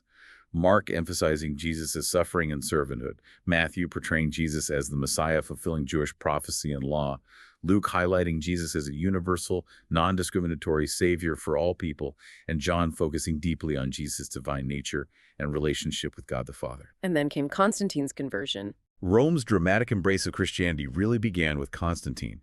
In 312 AD, the Roman army in Britain elected him emperor. Before the pivotal Battle of Milvia Bridge against his rival Maxentius, Constantine reportedly had a vision of a cross, or the Chi symbol, in the sky with the words, "In hoc signo vinces," "In this sign you will conquer." He ordered his soldiers to paint the symbol, the Greek letters for Christ, on their shields. He won the battle, cementing his path to becoming sole emperor of the West. A turning point in history. Absolutely. Then, in 313 AD, Constantine met with Licinius, the Eastern emperor, and together they issued the Edict of Milan. This groundbreaking decree officially made Christianity a legal religion throughout the empire, religio licita, removing all restrictions on worship and restoring confiscated property. It didn't make it the state religion yet, but it granted tolerance. Though Constantine lived most of his life as a pagan, supporting various cults including Sol Invictus, the unconquered sun, he increasingly favored Christianity and was famously baptized on his deathbed. A truly pivotal moment that changed the course of both faith and empire irrevocably. How did the rise of Christianity influence what people wore, especially moving away from everyday Roman styles? Did it mean a drastic, immediate change in fashion? It wasn't an overnight transformation, but this period does show a fascinating blend of inherited Roman forms and the slow emergence of new styles. These are driven partly by religious function and partly by influences from the so-called primitive barbarian style coming from Northern Europe, which often involved more tailored, trousered garments. Generally, from roughly the 9th to 11th centuries, as we move towards the Romanesque period, clothing in Central and Western Europe retained key features of that primitive barbarian style, but with significant Byzantine influences filtering in as well, especially in courtly circles. Rich fabrics, more ornamentation. In the early centuries of the Christian era itself, Roman costume types persisted in conquered territories, much like in Rome. You still had long garments for the wealthy and cultivated classes, and shorter, more practical ones for workmen and merchants. So the Roman basics continued for a while. They did. Interestingly, catacomb frescoes from this period show very little gender distinction in the basic costume details, like tunics. Men and women often wore similar Coptic-style tunics. However, a significant transformation began to accelerate around the mid-12th century, where long, flowing costumes were sometimes seen as a revolutionary innovation, a reflection perhaps of an aspiration for liberation from the earlier, more rigid religious conformism, or maybe just changing tastes. And the church vestments, where did they come from? Crucially, everyday Roman garments, like the tunic, the dalmatic, a type of wide-sleeve tunic, the alb, a long white tunic, the chasuble, an outer sleeveless garment like a poncho, and the cape, panula or casuta, were gradually formalized and adapted over centuries. They slowly evolved into the distinct liturgical vestments still worn within the Catholic, Orthodox, and Anglican churches today. It's a clear example of how daily wear can become sacralized, imbued with new symbolic meaning for religious ritual. Early Christian art often feels so different from the grand, often realistic Roman art. It seems more symbolic, maybe less focused on physical perfection. What really stands out to you about its focus and style? You're right, it embodied an otherworldly ideal. It consciously shifted emphasis from the material world, from physical beauty and realism as the Romans often pursued it, towards the spiritual realm. It fundamentally transformed familiar pagan motifs into a new Christian iconography to convey powerful concepts like resurrection, salvation, and the afterlife. The message became paramount. Early Christian art ingeniously inherited many motifs from Greece and Rome, the shepherd, the vine, the fish, but radically transformed their meaning, concentrating entirely on the spiritual message. Interestingly, the very first Christian art was often created by pagan artists working for Christian patrons, adapting existing forms and styles to new subjects. So they used the visual language they knew. Exactly. There's no proven portrayal of Christ, for instance, before the 4th century AD. Initially, Christ was often depicted symbolically, or as the Good Shepherd, a short-haired, beardless youth, consciously modeled after classical portrayals of youthful gods like Hermes or Apollo, a familiar, gentle image. Later, particularly influenced by depictions from Asia Minor, he was shown with long, flowing hair. And by the late 4th century, a beard was consistently added, creating the more mature, perhaps more authoritative image we largely recognize today. How about sculpture? Did that continue? Sculpture certainly continued into the Christian era, though perhaps less prominently than painting and mosaic initially, partly due to associations with pagan idols. Subjects were often drawn from the catacomb paintings or scenes from the life of Jesus, like the enthroned Christ with apostles. Sarcophagi, elaborate burial caskets, became particularly prominent canvases for Christian relief sculpture. Examples like the marble sarcophagus of Junius Bassus or the sarcophagus of Adelphia are packed with biblical scenes. As an aside, the Greeks believe a special marble found near Troy could rapidly decompose a body except for the teeth, hence sarcophagus meaning flesh-eater. Wow. Ivory carvings were also abundant and exquisite. Used for beautifully decorated book covers, diptychs or polyptychs, reliquary caskets to hold sacred relics, and larger objects like the magnificent, though debated, throne of Maximianus in Ravenna. Numerous consular diptychs hinged ivory writing tablets given by consuls upon taking office also survive. The Good Shepherd statue from the 3rd century in marble is one of the few surviving examples of early freestanding Christian sculpture, showing that early use of familiar pagan imagery adapted. And the catacomb paintings. They seem so important. Immensely important. They're incredibly rich in images, iconography, and symbolism, all conveying core Christian beliefs. Resurrection, salvation, the afterlife. Their style consciously prioritized the spiritual message over aesthetic beauty or realism. Speed and clarity were often key. And importantly, most of these works predate the Edict of Milan, showing faith expressed even in secrecy and danger. Iconography, the system of symbols, was specifically devised and evolved to visualize complex Christian concepts for a largely illiterate population. What were some key symbols? The cross and crucifix became the principal symbols over time. The crucifix, a cross with Christ's body, corpus, is used particularly by Catholic, Lutheran, Orthodox, and Anglican traditions. The ichthys, or fish symbol, was an early secret sign. Its letters in Greek formed an acronym for Jesus Christ, Son of God, Savior. Alpha and Omega, the first and last letters of the Greek alphabet, symbolize Christ's eternal nature, the beginning and the end, often shown with him. The stereogram combined the Greek letters tau, T, and rho, P, visually suggesting a cross with a loop. The chi rho monogram, combining chi x and rho p, the first two letters of Christ in Greek, became very prominent after Constantine's vision. The IHS monogram represented the first three letters of the Greek name for Jesus, later often interpreted as Isus Hominum Salvator, Jesus Savior of Man. The IX monogram combined I, Isus, and X Christos for Jesus Christ. Other poignant symbols included the dove, often with an olive branch, symbolizing peace or the Holy Spirit, seen in the catacombs of Domitilla. The peacock, surprisingly, symbolized paradise and immortality because its flesh was believed not to decay. The anchor symbolized hope and safety in future existence. The lamb, of course, symbolized Christ's sacrifice, and the wreath symbolized victory over death. A whole visual vocabulary. Exactly. Later, particularly in monastic art, there was often a conscious rejection of the physical body and material world. Figures became more elongated, ethereal, nondescript, representing historical or biblical roles rather than striving for physical perfection. Spirit over flesh. Fresco painting on wet plaster continued to be common, as seen in churches like Santa Costanza or Sant'Apollinare Nuovo in Ravenna, and mosaic, arranging small colored pieces of stone, tile, or especially vibrant glass, multi, became a major art form, used extensively for decorating church walls and apses, like in the Church of Nativity floor or the vaults of Santa Costanza. The glass tesserae caught the light beautifully. From the grandeur of Roman public spaces like basilicas and temples to the more nascent early Christian churches, there's a big shift in purpose and maybe scale initially.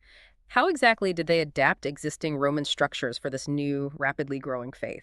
They masterfully repurposed classical Roman building types, making the functional basilican hall the standard for congregational worship, while developing centralized plans, also based on Roman models, for more intimate or specific functions like baptistries and memorial shrines. Initially, during periods of persecution before 313 CE, Christian worship was necessarily secret. It often took place in private homes, domus ecclesiae, or within the labyrinthine catacomb burial sites outside the city walls. After Constantine's Edict of Milan granted tolerance, public presence and building became possible, and indeed encouraged by imperial patronage. So they could finally build proper churches. Yes. Early Christian builders ingeniously adapted existing Hellenistic and Roman structures. They didn't invent entirely new forms overnight. Interestingly, the impressive Roman groined vault actually fell into disuse in the West during this time, perhaps due to loss of engineering skill or preference for simpler timber roofs. Regions like Ravenna and Venice, closer to the Eastern Empire, adopted influences from the more ornate Byzantine style emerging in Constantinople, especially in dome construction and mosaic work. Two standard architectural structures primarily emerged for Christian use in the West. The first and most influential was the Basilican Hall, based on the Roman law court and market hall. Exactly. It consisted of a long central nave flanked by one or two lower aisles on each side, typically terminating in a semicircular apse at one end. This form was perfectly adapted as the standard for Christian congregational worship. Its high central nave was ideally suited for professions and accommodating large congregations. The altar and clergy arrangements were usually placed in the apse or just before it. The aisles provided space for the public to gather and move. This plan also favored a clear orientation toward the altar, which was typically placed at the east end, symbolically facing Jerusalem and the rising sun. And the second type? The second was the centralized plan. This could be round, polygonal, or even cruciform, with radial symmetry around a central point. These were primarily used for baptistries, for the sacrament of baptism, and memorial shrines, or martyria. Martyria were built on sites significant to Jesus' life or those of martyrs, such as a burial place or a site of miracles. These centralized plans were often based directly on traditionally centralized Roman funerary monuments like mausolea. Can you give some examples of these early churches? Absolutely. Prominent examples beautifully illustrate this adaptation. Old St. Peter's Basilica in Rome, erected by Constantine himself around 320 AD near the traditional site of St. Peter's martyrdom, was immense. A five-aisled basilica, it featured a grand atrium courtyard leading through a narthex entrance hall to the great nave flanked by double aisles, culminating in five arches, the central one known as the Arch of Triumph, beyond which lay the bema, a raised platform for clergy, sanctuary, and the Pope's seat in the semicircular apse. It set the standard for centuries. Sadly, the original Old St. Peter's is gone now. Yes, replaced by the current Renaissance basilica. The Basilican Church of Santa Maria Maggiore in Rome, built by Pope Sixtus III in the 430s, is notable. It's perhaps the best preserved major basilica of this period, and possibly the only church with archaeological evidence suggesting it might have originally been a pagan public basilica adapted for Christian use. Its interior features elegant Ionic columns supporting a classical entablature, surmounted by stunning original 5th century mosaics depicting Old Testament history. The Basilica di Santa Sabina in Rome, also 5th century, still retains much of its original austere exterior with large selenite crystal windows. Its basilican plan features slender Corinthian columns supporting graceful semicircular arches, plain clerestory walls for light, and a simple open timber roof. Its wooden door features one of the earliest surviving depictions of the crucifixion. Very simple, very elegant. Further afield, The Church of the Nativity in Bethlehem, founded by Constantine over the traditional birthplace of Jesus and later rebuilt by Justinian in the 6th century, is another key basilica, featuring a nave, double aisles, and 3 apses. The Church of the Holy Sepulchre in Jerusalem, also originally erected by Constantine over Christ's tomb, combined a basilica with a large rotunda anastasis covering the tomb itself, a complex structure for a hugely significant site. Finally, the Church of Santa Costanza in Rome, circa 350 CE, originally built as a mausoleum for Constantine's daughter, Constantina, was later converted into a church. It's a prime example of the centralized plan. It features a central domed space surrounded by a ring-shaped ambulatory walkway with a beautifully preserved mosaic-covered barrel vault. Clerestory windows illuminate the central space, and it retains much original marble wall decoration. and inside these churches, what was the feel? Inside these early Christian churches, there was often a stark contrast between the frequently unadorned, simple brick exteriors and incredibly rich, decorated interiors designed to evoke the glory of heaven.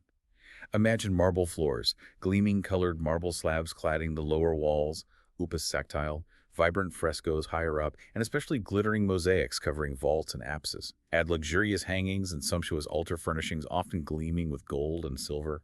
Early Christian art found in catacomb interiors, even by the late 2nd century, confidently displayed Christian symbols and subjects in tombs, showing faith even in hiding. Fresco, painting on wet plaster, was vital for narrative scenes. Mosaic, arranging small colored pieces of stone, tile, or especially vibrant glass, smalty, became the signature medium for decorating church interiors, catching the light beautifully. Iconography, that use of pictures and symbols, was absolutely crucial. Christ symbolized by the fish, cross, lamb, cheer-ho, saints identified by attributes, narratives told clearly. Though there was controversy over images too, iconoclasm.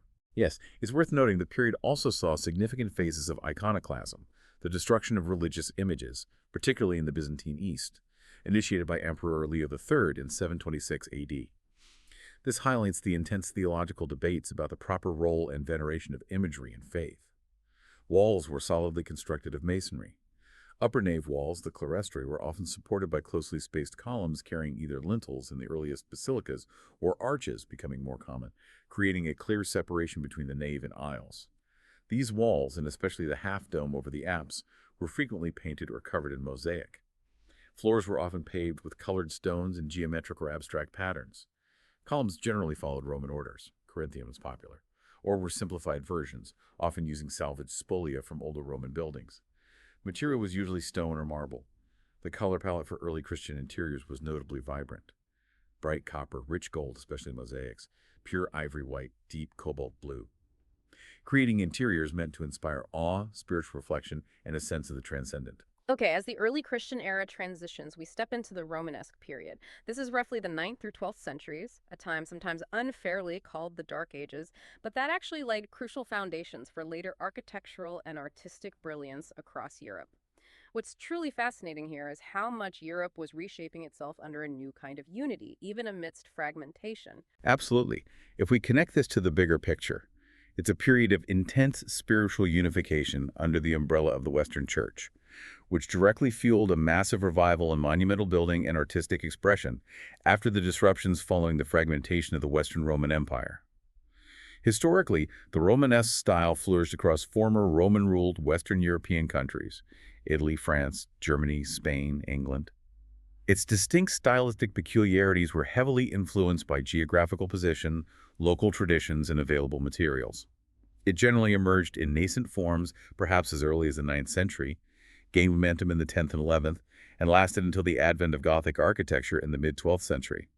The term Romanesque itself was coined much later by 19th century art historians because they saw its clear closeness to ancient Roman forms, particularly in its defining use of the round arch and barrel vaults. It looked Roman-like. Wasn't there a revival before the main Romanesque period? Charlemagne. Yes, a truly significant turning point, a kind of harbinger of the Romanesque, was the reign of the Frankish ruler Charlemagne from 768 to 814 CE.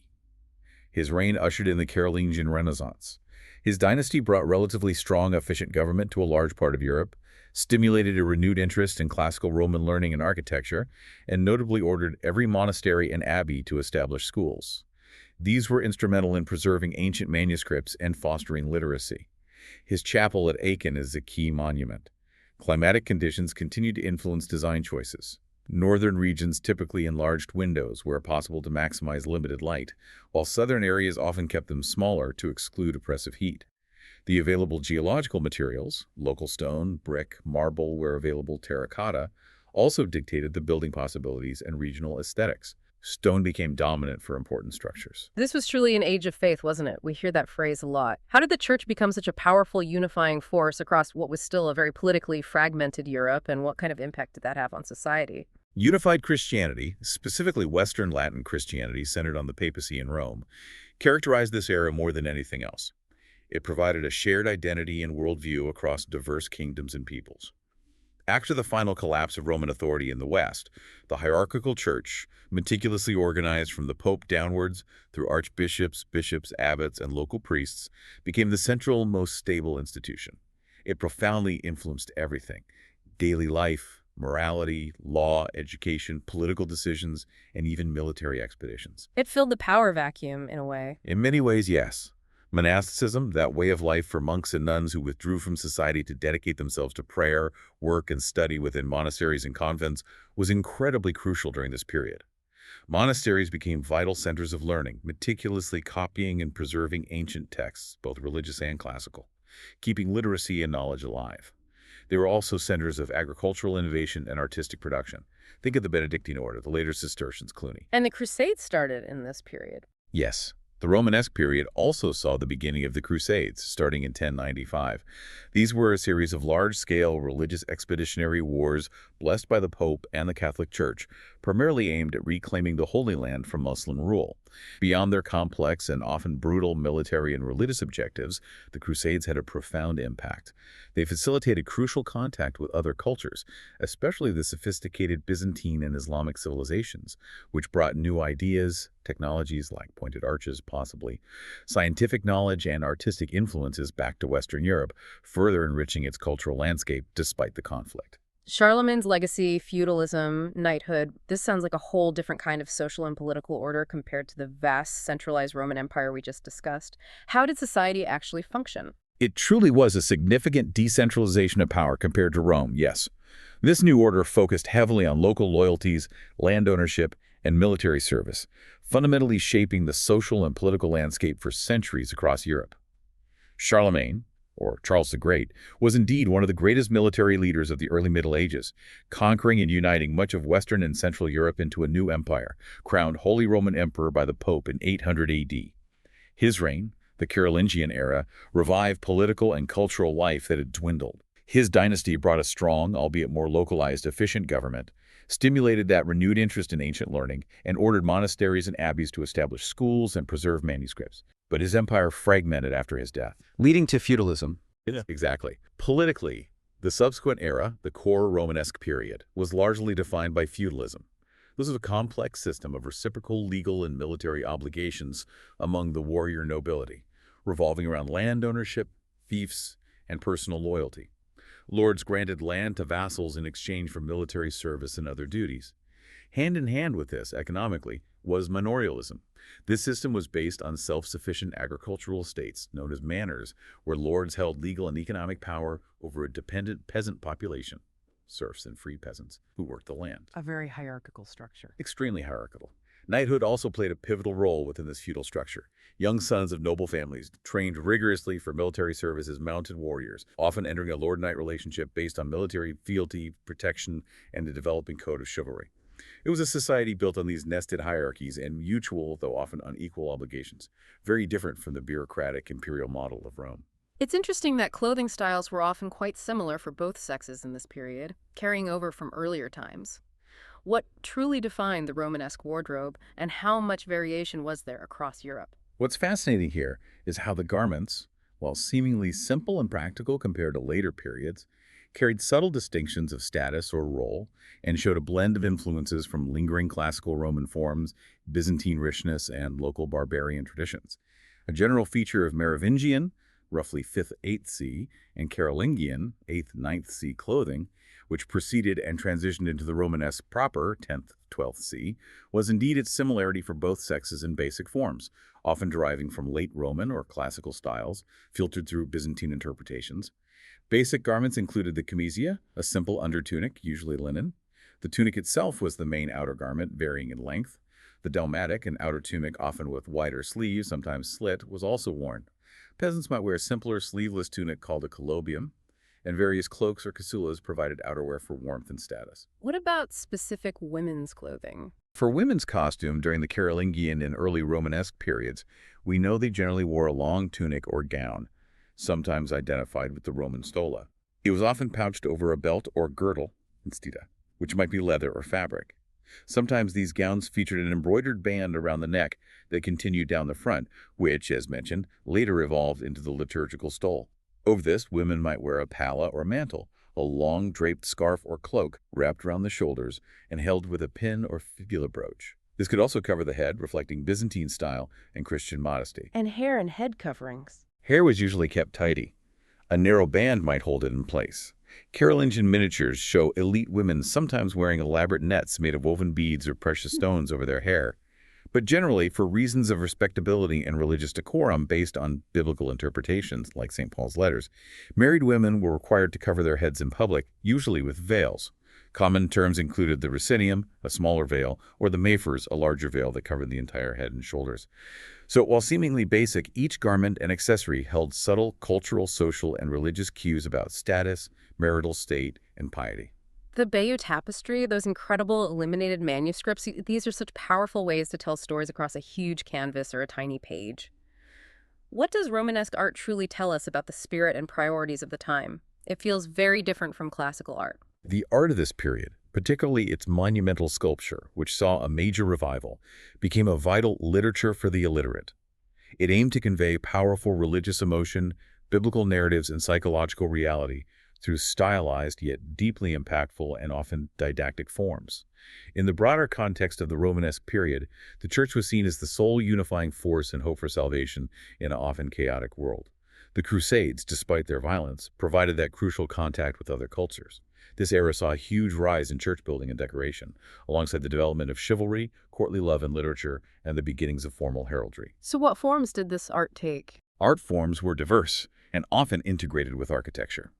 Frescoes were extensively practiced, particularly during the earlier Carolingian period, and continued into the Romanesque, covering vast wall spaces inside churches with biblical scenes. Sadly, many haven't survived well. Reliquaries, containers for holy relics, were incredibly important and became major art objects themselves. Relics, bones of saints, fragments of the true cross, etc., were literally considered more valuable than precious stones. So they were enshrined in elaborate, beautifully crafted shrines. Chassis, made of precious metals, ivory, enamel, and gems, like the chassis of Champagnat, designed to inspire reverence and attract pilgrims. Pilgrimages were huge then, right? Absolutely central to Romanesque life and art. Illuminated manuscripts were another magnificent art form, primarily produced in monastic scriptoria. Monks meticulously copied and decorated books, Bibles, psalters, gospels by hand, producing exquisite miniature paintings in silver, gold leaf, and vibrant mineral pigments. An example is the early 12th century English manuscript page showing Moses expounding the law, dynamically divided into two scenes within decorated borders. But perhaps one of the most famous narrative artworks, unique in its medium, is the Bayeux Tapestry, dating from around 1073-83. Which isn't actually a tapestry. Correct. It's technically an embroidery wool thread stitched onto a long linen strip. It depicts the Norman conquest of England in 1066 and the events leading up to it in vivid sequential detail, complete with Latin captions. This unique embroidered narrative, probably executed by skilled Englishwomen, served as a powerful literature for the illiterate, telling a complex political and military story. It shows a deep concern for conveying action, emotion, and even psychological reality through its stylized figures and dynamic composition. And the revival of sculpture. Yes, a major development was the revival of monumental stone sculpture, especially on church exteriors, after centuries of relative decline since Roman times. Popular themes included the awe-inspiring Last Judgment, often depicted over the main west portal, tympanum, meant to instruct the faithful and inspire fear and devotion. Christ in Majesty, Majestas Domini, was another key theme. Figures were often highly stylized, elongated, fitting into the architectural frames of columns, portals, jamb figures, and westworks. There's a powerful expressiveness, even if not classical realism. Capital decoration inside churches and cloisters provided fantastic opportunities for intricate carvings.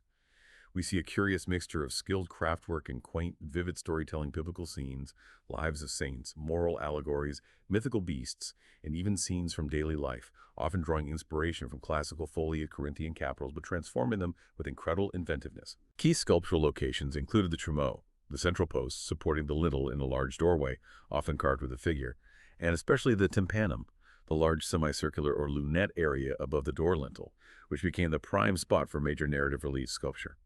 Figurative sculpture itself, which had largely died out, was impressively revived, first perhaps in more malleable stucco and plaster, and then, most enduringly, in durable stone. Scenes from Christ's life, the Last Judgment, visions from Revelation, and the enthroned Christ were common subjects, creating a rich visual theology for all to see. Romanesque architecture often feels so massive, so imposing, like fortresses of the spirit, as someone called them. How did they achieve that profound sense of weight, permanence, and solemnity? It's a very distinct feeling. Its greatest structural innovation, the one that really defines it and allowed for that scale, was brilliantly translating the earlier fire-prone wooden roofs of basilicas into incredibly strong, fireproof stone-ribbed vaults. This was primarily done for practical reasons to prevent the devastating fires that frequently destroyed churches, and also to allow for much larger, more acoustically resonant and aesthetically unified interior spaces. This very choice vaulting in stone dictated the need for extremely thick, massive walls and sturdy piers to support the immense weight and outward thrust of the vaults. And the pervasive use of the round arch, the strongest simple arch form known from Roman times, naturally complemented this massive construction. Together, these elements created that characteristic, imposing, solid, solemn presence. So the structure dictated the aesthetic in a way. Very much so. Romanesque architecture, broadly combining features from both Western Roman traditions and some Byzantine influences, especially in vaulting techniques perhaps, is characterized by its sheer massiveness, thick walls, the ubiquitous round arches, and sturdy piers, often compound piers built up in sections. A pivotal development was replacing those timber roofs with various types of stone, brick, or concrete vaults. Barrel vaults, like a continuous tunnel, groin vaults, where two barrel vaults intersect at right angles, and crucially, the development of ribbed vaults, where stone ribs created a framework that could be filled with lighter masonry. This was a key step towards Gothic. Churches along the great pilgrimage routes, like Santiago de Compostela, were often enlarged with ambulatories, walkways around the apse, and radiating chapels off the ambulatory to accommodate the huge influx of pilgrims needing to venerate relics without disrupting services in the main choir. Features like the gallery above the aisle, sometimes called the triforium gallery, though that term is more specific to Gothic, were common, providing extra space or structural support. But they often contributed to somewhat dim interiors due to reducing the space available for large clerestory windows high up in the nave. Light was often limited. And castles were being built too. Yes, this was also the great age of castle building across Europe, reflecting the decentralized feudal nature of society and the constant need for defense. Many impressive stone castles were constructed during this period. What were the key architectural innovations? Key innovations or characteristics included the systematic addition of ribs to barrel and groin vaults for greater strength and flexibility, the gradual introduction of the pointed arch, often first seen in subsidiary roles, possibly influenced by Islamic architecture via Spain or the Crusades, which would become central to Gothic, the clear definition of the choir, the area east of the crossing for clergy, the development of the ambulatory with radiating chapels, the increasing use of masonry buttresses, exterior supports, to counter the lateral thrust of the vaults, although they were not as visually prominent or structurally sophisticated as later Gothic flying buttresses due to the sheer thickness of Romanesque walls. The simple narthex entrance porch of early churches was often replaced by the imposing westwork, a monumental western facade typically featuring flanking towers, multiple stories containing chapels or galleries, and grand arched entrances, very common in Germany. We also see decorative features like sculptural towers, arcading, rows of arches used structurally or decoratively, and blind arcading, decorative arches applied to a solid wall surface. You mentioned arch types. Yes, arches were overwhelmingly semicircular, the defining feature. But you also see segmented arches, a shallow arc struck from below the springing line, and stilted arches, where the curve starts above the impost level, making the arch taller. Buttresses were solid piers of brick or stone built against the wall for support, less sophisticated than later flying buttresses. Towers were an important feature, often marking crossings or flanking facades and varied in form, square, circular, octagonal. Architectural embellishment involved a profusion of sculptural ornamentation, especially around portals and on capitals. Geometric forms were very common on moldings. Chevrons, zigzags, nailheads, billets, short cylindrical or rectangular blocks. Sculptural focus was often on the portals, featuring these geometric motifs alongside stylized foliage, often resembling classical acanthus leaves but more robust and complex spiral patterns. Were there distinct periods within Romanesque? Yes, sometimes scholars distinguish an earlier, simpler phase often called the First Romanesque style, roughly 10th, early 11th C, characterized by rubble walls, smaller windows, and often unvaulted timber roofs. Then the more mature, widespread Romanesque style, mid-11th, 12th C, which saw more refined masonry, increased use of vaulting, dressed stone, ashlar, and more elaborate sculpture. Can you give some examples of these major Romanesque churches? Certainly. Cluny III in Burgundy, France, mostly destroyed now sadly, was the church of the most powerful monastery in Europe. For centuries, it was the largest church in Western Christianity until the new St. Peter's in Rome. It featured a complex five-aisled basilica plan with two transepts, A long choir, ambulatory, radiating chapels demonstrating immense scale and ambition. The Imperial Cathedral of Speyer in the German Rhineland, begun around 1020, initially timber-roofed, later vaulted, also surpassed Old St. Peter's in length, showcasing the power of the Holy Roman Emperors. The Church of St. Foy in Conques, France, roughly 1050-1120, was a vital pilgrimage station on the route to Santiago. It housed the precious relic, stolen actually, of a martyred young girl, St. Foy, attracting countless worshippers.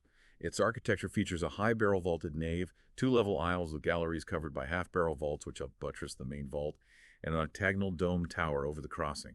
Austere interior, but its famous golden reliquary statue was displayed prominently. Other major pilgrimage destinations included the Basilica of Saint Sernin de Toulouse in France, very similar in plan to Conques, but even larger, and Santiago de Compostela itself in Spain, the ultimate destination, renowned for its rich sculptural program, especially the Portico de la Gloria entrance. The cathedral group at Pisa, Italy, 1053 to 1272, including the iconic campanile, the leaning tower, the cathedral, and the baptistry, shows a distinct Italian Romanesque style, characterized by its tiers of open colonnades and use of white and colored marble. The campanile leaned due to foundation settling during construction on soft ground. Durham Cathedral in England, begun 1093, is considered one of the greatest achievements of Norman architecture, the English term for Romanesque. Its nave features massive, powerful arcade columns, some cylindrical and strikingly carved with abstract geometric patterning, chevrons diapers.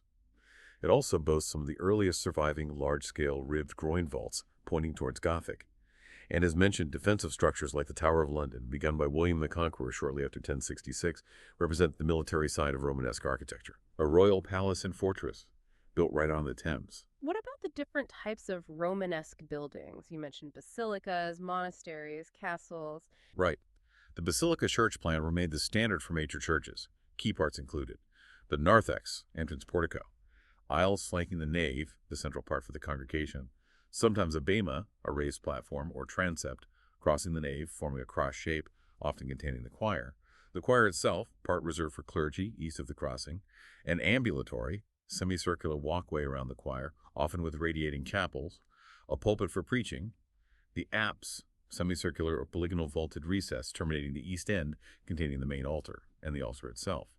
Examples show variations, as Philibert in Tournus, as Michael in Corvey, as Miniato in Florence, as Ambrogio in Milan, as Front in Périgueux, a Greek cross plan with domes, a biodome in Cannes.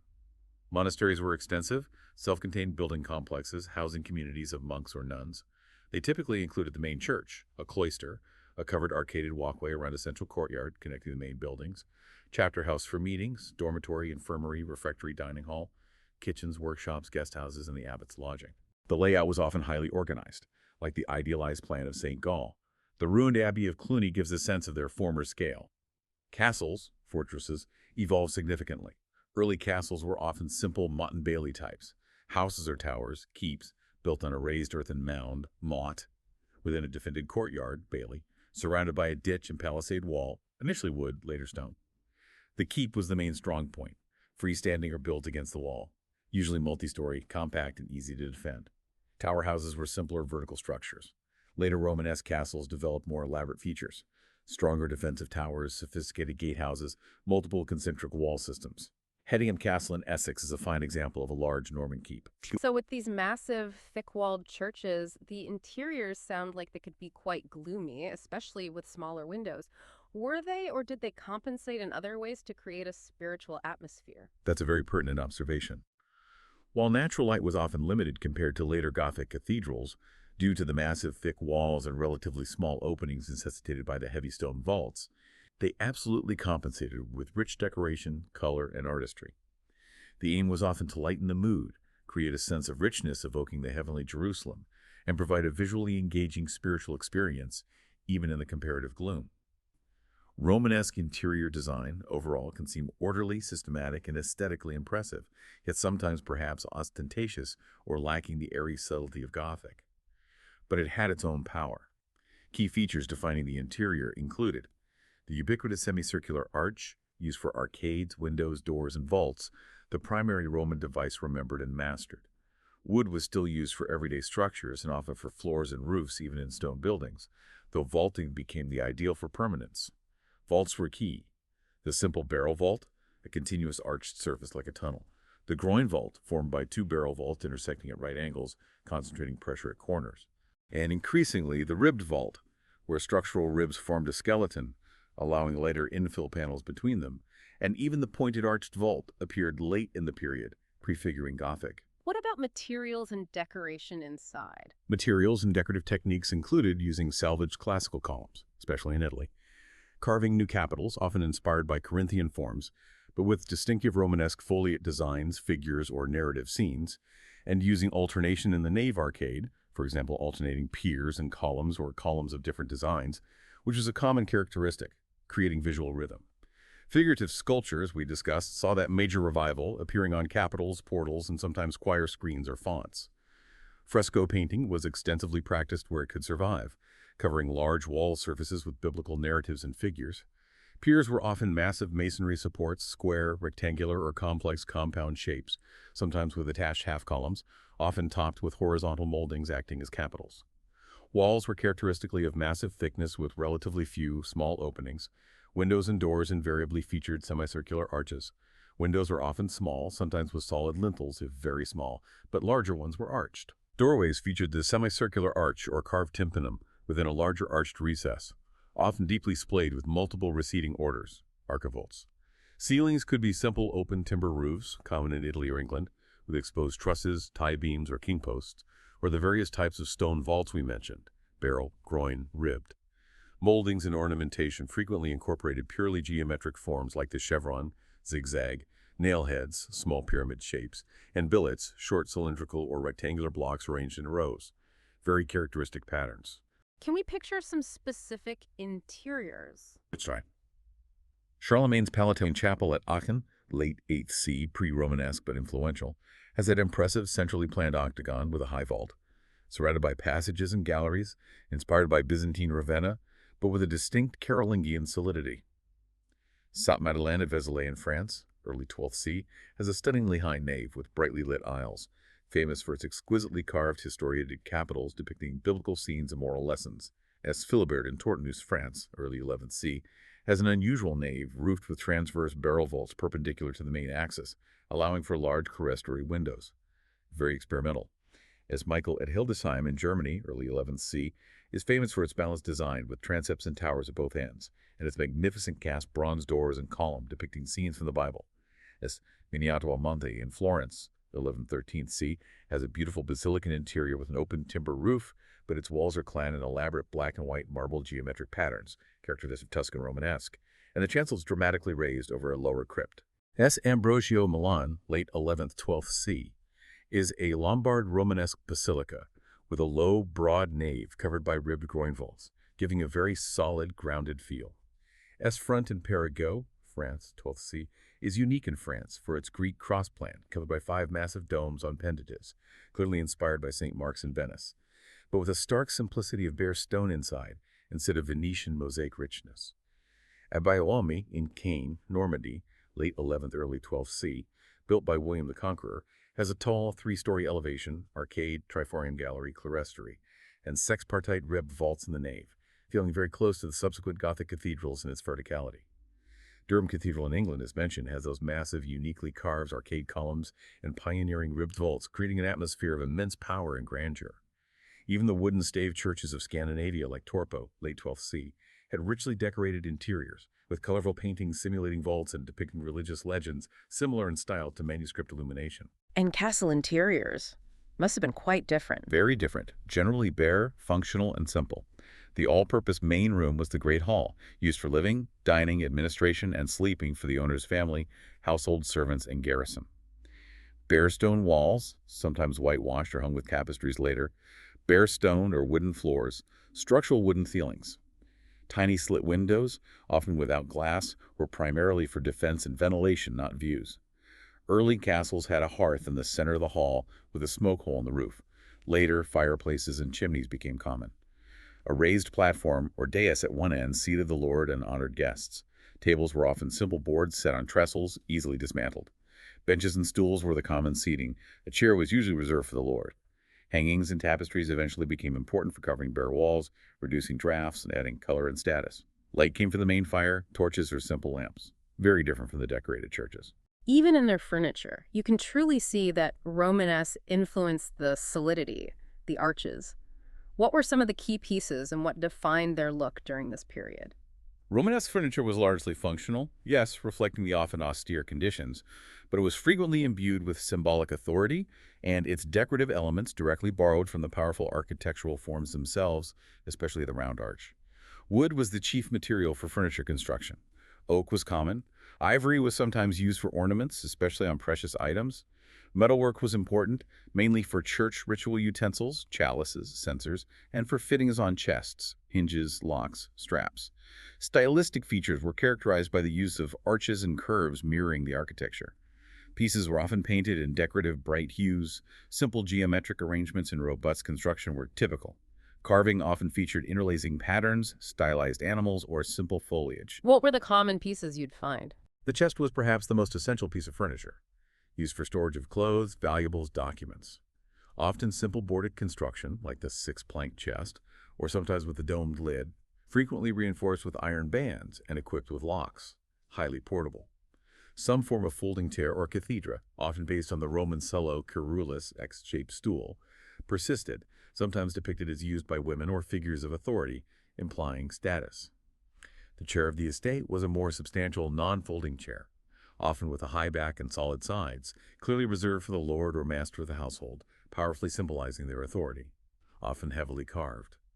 The trestle table was the standard dining table, simple wooden boards placed on removable trestle supports. Highly practical, as it could be easily dismantled and stored after meals to free up space in the Great Hall. Beds evolved. Early beds might be simple platforms or enclosed box beds. Later, like a 13th century example, beds could feature turned posts and spindles, showcasing characteristic Romanesque decorative features applied to furniture. The Stanley bed is an example of a later, more elaborately carved bed, with panels featuring motifs like grapevine scrolls and quatrefoil tracery. And church furniture. Church furniture, choir stalls, bishops' thrones, Yeah. cathedral lecterns, was often more ornate than domestic furniture, frequently brightly painted, partly to help lighten the gloomy church interiors. Carving often featured simple animal or plant forms, biblical figures, or geometric patterns echoing the architecture. The color palette typically used for Romanesque interiors and painted furniture was bold and often primary. Bone black, ivory white, rich gold, reds, blues, greens. What an absolutely incredible journey through time, from the, primal artistry and ingenuity of prehistory to the awe-inspiring engineering of Mesopotamia, the enduring influence of the Roman Empire, and then the profound spiritual foundations laid down in the early Christian and Romanesque eras. It's truly incredible to see how humanity's fundamental need to express, to build, and organize itself evolved across these vast epochs. Indeed. And if we connect this all to the bigger picture, it just underscores how deeply interconnected human history truly is. Yeah. Every period, even those we might superficially dismiss as, say, dark ages, rigorously built upon what came before, shaping our world in profound ways that we often don't even realize. From our grandest public buildings and our systems of law to the very fabric of our daily lives and our deepest beliefs, these ancient foundations absolutely resonate today. So what does all this mean for you listening right now? Perhaps it's an invitation to look at the structures around you with new eyes, to spot the echoes of ancient arches perhaps, or the lasting impact of early organizational genius in how our cities work. Or maybe just to consider how these ancient styles continue to subtly or sometimes overtly influence design and culture today. Yes. This raises an important question, doesn't it? In what specific, maybe unexpected ways do you see these ancient foundations, these principles of design, governance, belief, ways of organizing society, still influencing the world we inhabit right now, today? Where do these echoes linger? We really hope this deep dive has given you a newfound appreciation for the incredible layers of history that shape our present. Join us next time for another deep dive into the world of knowledge.